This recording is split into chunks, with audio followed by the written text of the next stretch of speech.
So make sure that when you have been invited to an interview, you over prepare. This will eliminate surprises. This will eliminate unnecessary anxiety.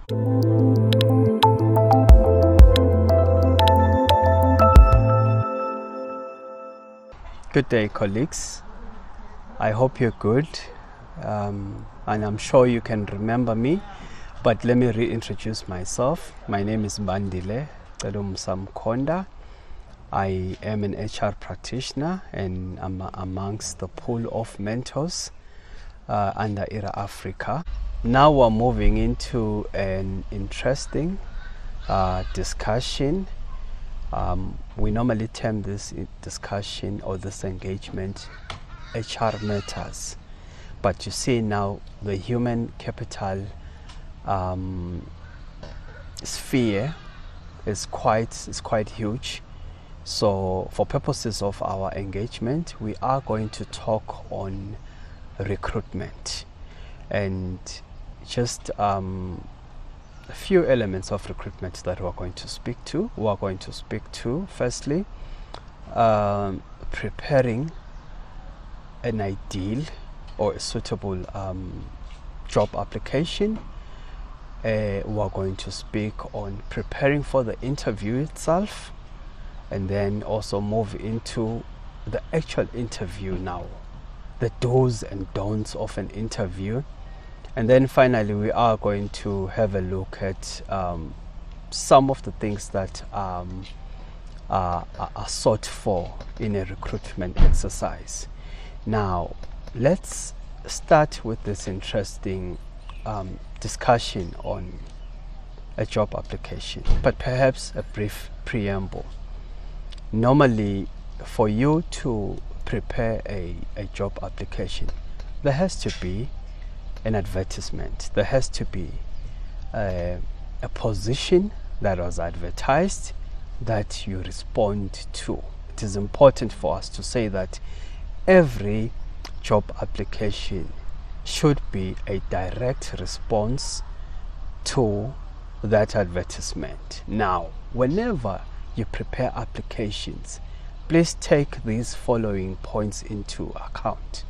The first and most paramount point for consideration is the content of your application is more important than the design. The reason why I was saying that is if you go to the internet, even if you can Google, everyone has got an opinion and suggestions on how to write the right CV, the right application, the right resume. But one thing that is very important, now speaking from experience, is really the design doesn't matter. What matters is the content. Have you clearly articulated what needs to be drawn out from the application? So the content, number one, critical. Make sure that you write what needs to be written. Perhaps the images, the colors, the graphs, in my opinion, may not be that critical, unless obviously it's an engineering job, or it's a job that it's a design job wherein the vetting exercise will start from the layout of the application. And also, secondly, respond to an advert. Every job advertisement has got a certain layout, but the things that are critical is the purpose for the role, which clearly is an executive summary of the role, and then you have your key responsibilities and duties of that role. It's set out on the advert. You've got your key attributes, skills and competencies. Make sure that your application is aligned to those. Hence we say respond to the advert. Now this also says you can't have the same job application for all, or the same job application for all positions that you apply for. Now this will also eliminate the area that the error that is caused by many people. I, as an HR practitioner, sometimes come across a job application which is directed to another business. Now, the question is, do you take that into consideration? Is it directed to you? Maybe not, because now this person just changes to and then sends the same application. Make sure that you always respond to that particular advertisement. Align your attributes to those on the advert. Align your responsibilities or your previous experience to those that are set out on the advertisement. Also, very importantly, I've touched a bit on this. Make sure that you have a separate application for every for a certain application for every advert that you respond to, obviously because of the facts that I've just highlighted above.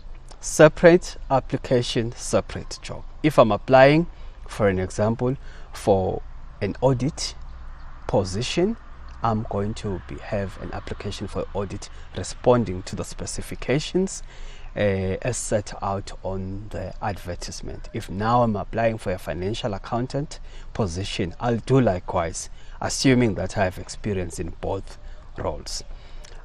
Follow the instructions on the advert.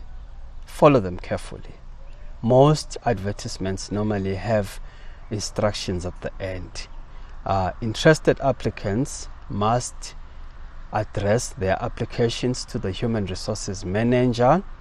They normally say applications, CVs with 3 traceable references and certified copies of your academic qualifications need to be submitted to. So that's an instruction. The application, the CV with 3 traceable reference and certified copies of your academic qualification. So if any of these documents are missing, now think with me, is your application complete? I'll let you be the judge for that. Now also ensure that you reference your documents clearly. It is important that when you attach your document, there's a clear reference. Now there are 2 ways of doing this. You may follow the instructions on the advert, as other adverts are going to tell you clearly mark your documents. For an example, Bandile Mkhonta application, Bandile Mkhonta curriculum vitae, Bandile Mkhonta qualifications. Perhaps that's the right way of doing it, or in whatever way that is going to make the recipient of the application clearly segregate the documents, that this is the application, this is the CV, and these are the academic qualifications. And also one thing that we have noted as HR practitioners is that most people, they normally take photos of their attachments, and they do not scan the documents per se. So it is important for you to make sure that you scan the documents if you are going to make online or put in applications using emails. But if you are going to make hand deliveries or use the post, make sure that you make photocopies. And if we were saying submit certified documents, make sure these documents are certified. And there's always a duration for certification. Normally they make reference to within a 6 months within a 6 months period. So do make sure that is taken into account. Now let's go into the preparation for the interview itself. I will give you it's not the ideal, or it's not the only way to assist, but it's, for me, it's one that's predominant. Over prepare and do not leave anything to chance. So make sure that when you have been invited to an interview, you over prepare. This will eliminate surprises. This will eliminate unnecessary anxiety, but you will make sure that every part of the stone is covered. Now, how do you over prepare? Number one, you research. It is important for you to research about the role. And how do you research? You can find out from people who are working in that company. Ask as many questions as you possibly can about that role. You can even, perhaps where you can, find out about the person, the last occupant of that position. Maybe it's someone you can talk to about that position. You can go to the company website and find as much information as you possibly can about that company. Now, the beauty about researching about that institution is that perhaps as you research, you'll be more interested in joining the company, or on the flip side, you may just realize this is not a company you want to work for. So the research part is quite critical. Other companies also do allow you to access the job profile of the role you are going to be interviewed for. Get that document, go through it, review it. Certainly it's going to position you as you prepare for the interview. Now, another thing that is critical, in my opinion, is the simulation of the interview in your mind.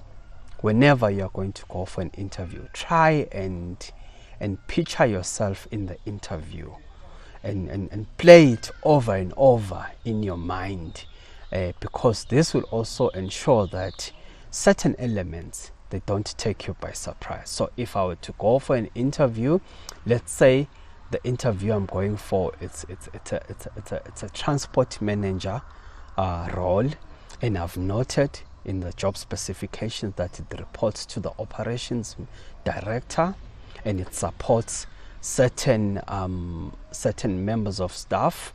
I am going to already think that the hiring manager is going to be in the interview. One of the service recipients are going to be in the interview as well. So try as much as you possibly can to just try and work it out in your mind. It's like public speaking.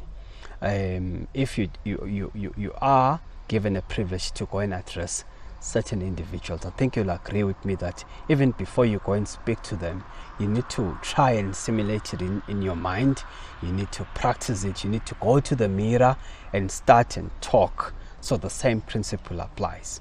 Now, also something that's very critical, I do not have scientific evidence to prove this, but I do have testimonies from this. Whenever you are going to attend an interview, try and ask yourself about 10 to 15 questions that you think the panel is going to ask you. Ask yourself those questions diligently, work on them. You will be surprised. Some of these questions are going to come up, and the beauty about this is when they come out, you will not be taken by surprise. So those questions could be, tell us about yourself. I have an experience when I was asked, as an HR practitioner, I was asked, tell us about yourself. And because I had not thought about it, I had not simulated it in my mind, I had not written it down in my 10 to 15 questions, I couldn't really answer. I was staggering, I was a bit unsure, and I do believe perhaps that's where I lost the confidence of the panel. So ask yourself those questions, try and respond to them. Also, another way of approaching this is, if you were the hiring manager and you want a transport manager, what questions would you ask? So this will inform the questions that you're going to ask. Now, perhaps you need to, some things that are not directly related to the interview itself, but perhaps exercise. We do know that when you are physically strong, physically fit, you are also mentally sharp. Now, exercising these days is a lifestyle, but perhaps those days leading to the interview, perhaps you do want to exercise as well. It's good for your mental strength. Make sure that you have the right diet. It's also good for your mental, psychological fitness. Get enough rest. You do need to rest, because You see, in as much as you can work on 10 to 15 questions, there's always one or two questions that are going to catch you off guard, and it is important for you to think on your feet. And sometimes we as recruiters, we are going to pose one or few questions that will really demand you to think on your feet. So if you are Christian, for me this is important. Do make sure that you get someone who's going to be interceding for you during the interview. It's something that has done wonders for me as an applicant, getting, perhaps maybe it's because I'm married, so I do have a lifetime prayer partner. Whenever I attend meetings of this nature, it helps to have someone who's going to be praying for you and just leveraging on that spirit in that spirit world. Now, perhaps to give you few statements, critical statements that are going to inform especially this part of preparation. Have you ever thought of the word excellence? Let's talk briefly on excellence. Now, excellence, there's a person called Joseph Joubert, and he says, a work is perfectly done when nothing can be added or taken away from it. So you will say you would have performed better in an interview if you come out upon reflection, someone asks you, given an opportunity to be interviewed, would you perform as you did? And you say yes, because nothing is taken away from your presentation and nothing is added on your presentation. So you need to embrace the spirit or the attitude of excellence as you attend an interview or as you prepare for a job interview. Why excellence? Why excellence? Why should we bother ourselves with excellence? Perhaps we need to bother ourselves with excellence because excellence is demanded everywhere. So everyone wants someone who is excellent. Now, a job interview is one scientific process that informs recruitment. So if you demonstrate excellence in an interview, certainly you will be the cut above the rest.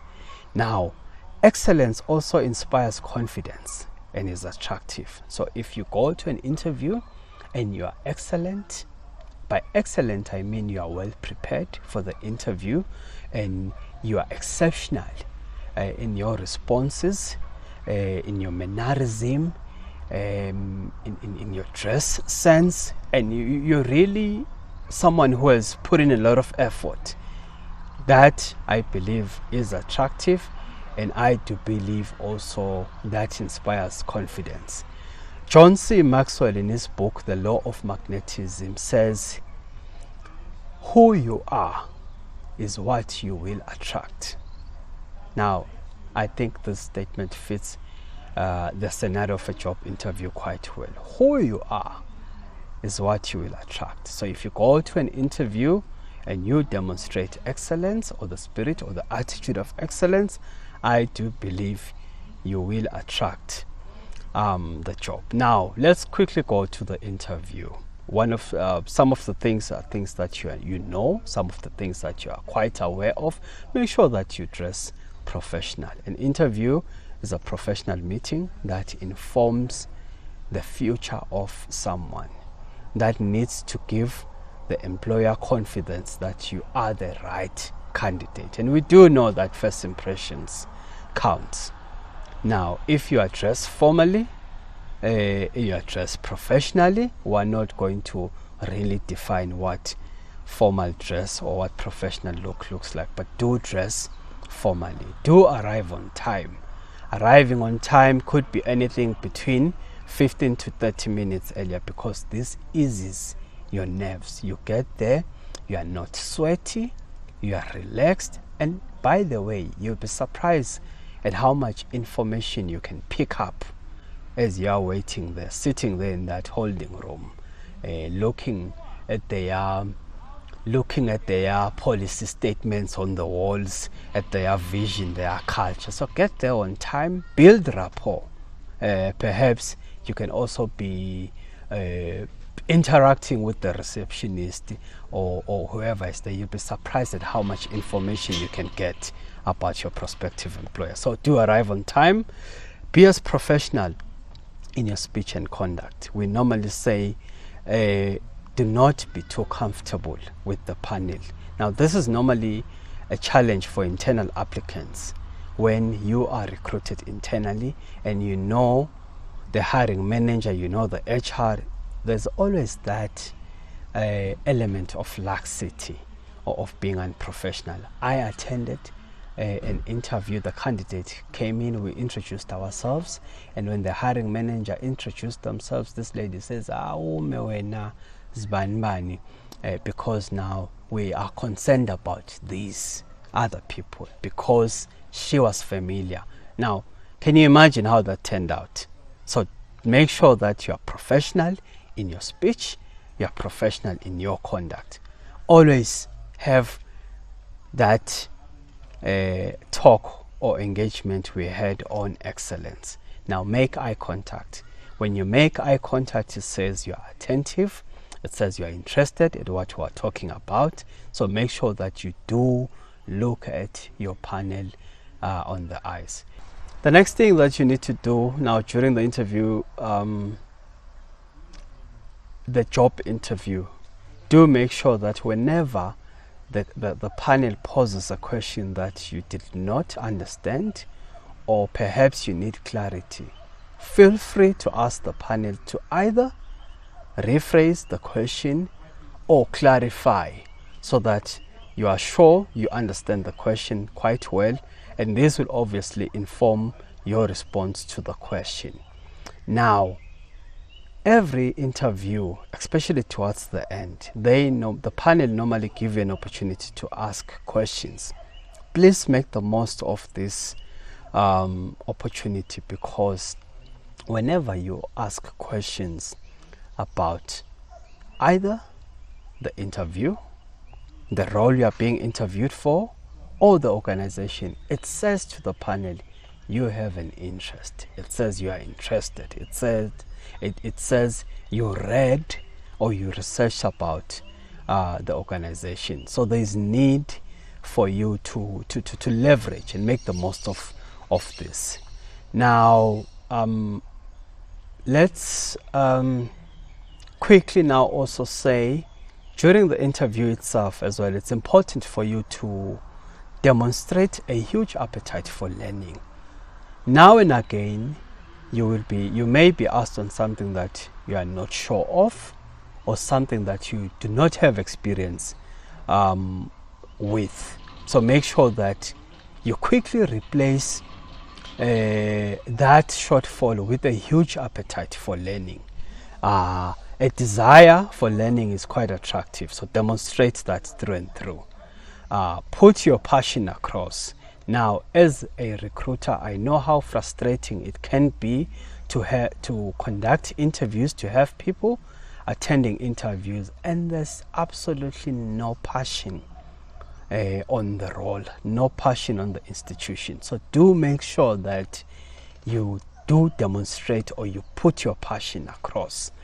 Always make reference to life scenarios when necessary. So now the structure of interviews are such a way that we normally we're trying by all means to limit, so tell us, so what are, but we normally put in situational questions, wherein it also now provokes you to respond by giving us life scenarios, life examples. So where applicable, make the most of that and put your life scenarios across. Demonstrate your ability to adapt and adjust. I think it's critical. Every recruiter wants an employee who's willing to move away from their comfort zone, and it is to an extent an element of agility that is critical these days. Also, I think what's important for you to note is perhaps you do want to leave the recruitment process at the behest of the recruiting company. Now, what I mean is, if you can, try and not make follow-up messages or follow-up messages or send gifts. I had of a case of a candidate who sent an appreciation gift to one of the panel members, and because of that, when I understand when they engage him, it was in good faith, but it was now perceived to influence the recruitment process. So as far as you possibly can, do not send appreciation messages and do not send appreciation gifts, as these may be perceived as pressure tactics. Also, just for a brief understanding on how interviews are structured. Now, most interviews are structured in such a way that you are going to have a questionnaire, or let me say the panel is going to take you through a series of questions, and these questions may be categorized in any of these three categories. There's normally what we call the technical questions, which are questions relevant to the role that we're speaking to. So let's say we're looking for an engineer. We are going to have technical questions which will seek to test that person's technical competency. If we're looking for a lawyer, a legal manager, there's always going to be technical questions which are going to seek to test that candidate's technical competency. So work on those. Make sure that you know your stuff. It is important as a candidate. We also have what we call behavioral questions, and mainly these are questions that speak to you, your belief system, your value system, your personality, and your characteristics. That is when you need to throw in a lot of live examples and live scenarios. We also do have situational questions wherein a scenario may just be put up, and then you are asked to respond on how you could manage a certain situation. Perhaps also to highlight that depending on the role that you are going to be interviewed for, and depending on the recruiter, some institutions use recruitment agencies, and how recruitment agencies conduct interviews is slightly different from how the institution itself runs or conducts the interview. Recruitment agencies will obviously have to use a lot of means to vet. They may use psychometric assessment as a vetting process. They may use give you a case study, ask you to come up with a presentation and address certain components. So it is important for you to understand how these things are done and how everything is correlated and how it feeds to the ultimate. Now, I do want to say that in conclusion, it is important, EraAfrica, to note that everyone wants, or every recruiter wants to get the best talent, and the recruitment exercise itself, it's one of the means to identifying the great talent. And by the way, recruitment involves any of these stages. It may involve an oral interview, which is the one that we're speaking to predominantly. It may involve your psychometrics, which may seek to test your leadership if it's a leadership position, your technical competency if it's a technical position, or there may also be what we call a personal profile analysis, which just separates, or which just puts you across, because you can go to an interview and you can give them the perfect scenario, but a personal profile analysis, it's a scientific tool which just puts Bandile Mkhonta across. So they may use that, they may use this case studies, this presentation that you need to go in there and present, or you may even do aptitude tests. There are also those organizations that will take you through aptitude tests as a means of vetting. Now that's just perhaps one stage. The next stage involves reference check. Your references are going to be checked. Your qualification is going to be authenticated, just to check if you're applying or you're interviewed by a financial institution. They will check your ICT check to check your credit integrity or your credit worthiness. You may be required to take a police clearance certificate. Pre-employment medical examinations is also something that's also done now. And there's also this, which I term informal, and this informal literally means they can use any other means of vetting you. One that quickly comes into mind is social media. We may check you on LinkedIn, we may check you on your handles, your Twitter, your Instagram, and even your Facebook. So as a job applicant, it is also very important, in fact it is imperative, how you conduct yourself in these platforms. Now when we hire, Simon Sinek normally says, we do not hire for skill, but we hire for attitude, because the right skill can always be taught. So make sure that you also demonstrate a very good attitude during the interview exercise. We hire talent, we hire good talent, we hire the perfect fit.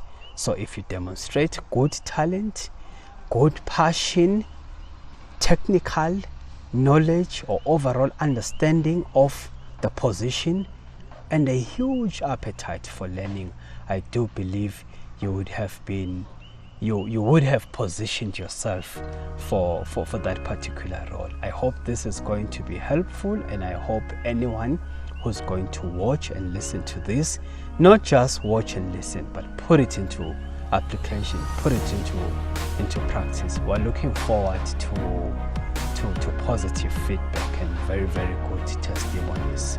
All the best.